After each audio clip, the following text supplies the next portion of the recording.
Kathamala the voice of মাইন্ডে সকলকে স্বাগত। আপনার জীবন কি বিভিন্ন সমস্যায় জর্জরিত? আপনি কি ক্লান্ত, অবসন্ন, হতাশাগ্রস্ত?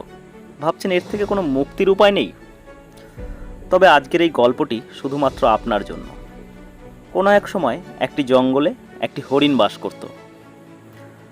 হরিণটি ছিল গর্ভবতী এবং তার প্রসব যন্ত্রণা উঠেছিল। সময়টি ছিল সন্ধেবেলা। আকাশে ছিল কালো মেঘ, আকাশে ছিল বিদ্যুতের ঝলকানি ও ঘন ঘন বজ্রপাত হচ্ছিল।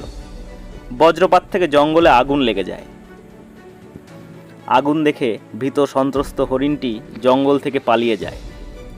সে নিজেকে বাঁচাতে ও সন্তান প্রসব করতে একটি নদীর তীরে গিয়ে আশ্রয় নেয়।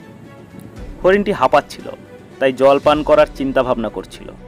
হঠাৎ সে পাশের ঝোপ থেকে কিছু নড়াচড়ার শব্দ পেল। চকিত দৃষ্টিতে সে তাকালো ও দেখল বাম দিক থেকে একজন শিকারী তীরধনুক নিয়ে তার দিকে নিশানা করছে। হরিণটা খুব ভয় পেল, ভাবল ডান দিকে পালাবে। কিন্তু তার ভাগ্য এতটাই খারাপ ছিল, দেখল ডান দিকের ঝোপে একটা সিংহ তাকে আক্রমণ করার জন্য উদ্যত। সে ভাবল সামনের নদীতে ঝাঁপ দিয়ে অন্য পাড়ে গিয়ে উঠবে। কিন্তু সেই নদীতে ছিল ভয়ানক কুমির। সে অসহায়ভাবে ভাবতে লাগলো, আমি এখন কি করব? বিপদ আমাকে চারিদিক থেকে ঘিরে ধরেছে, মৃত্যু আমার নিশ্চিত। কিছুক্ষণের জন্য অস্থির হয়েও নিজেকে পরক্ষণে শান্ত করল এবং মনে মনে ভাবল, মৃত্যু যখন নিশ্চিত তখন অস্থির না হয়ে মৃত্যুকে বীরের মতো বরণ করে নেওয়াই শ্রেয়। সে শান্ত হয়ে ঈশ্বরকে স্মরণ করে ভালো কিছুর আশায় নদীর জল পান করতে শুরু করল। অন্যদিকে শিকারী তৈরি তীরধনুক নিয়ে হরিণকে হত্যা করার জন্য। হঠাৎ বিদ্যুতের ঝলকানি।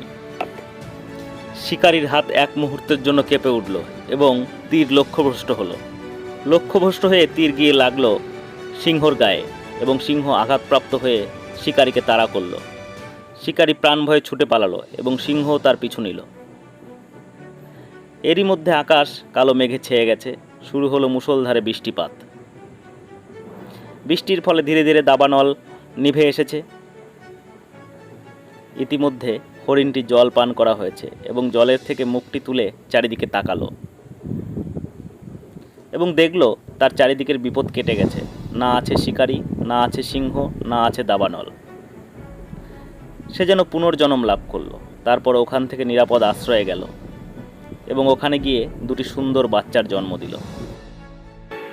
কঠিন থেকে কঠিনতর পরিস্থিতিতে হতাশ হবেন না, ধৈর্য ধরুন, নিজের ওপর ও ঈশ্বরের ওপর বিশ্বাস রাখুন। সমাধানের পথ নিশ্চয়ই বের হবে।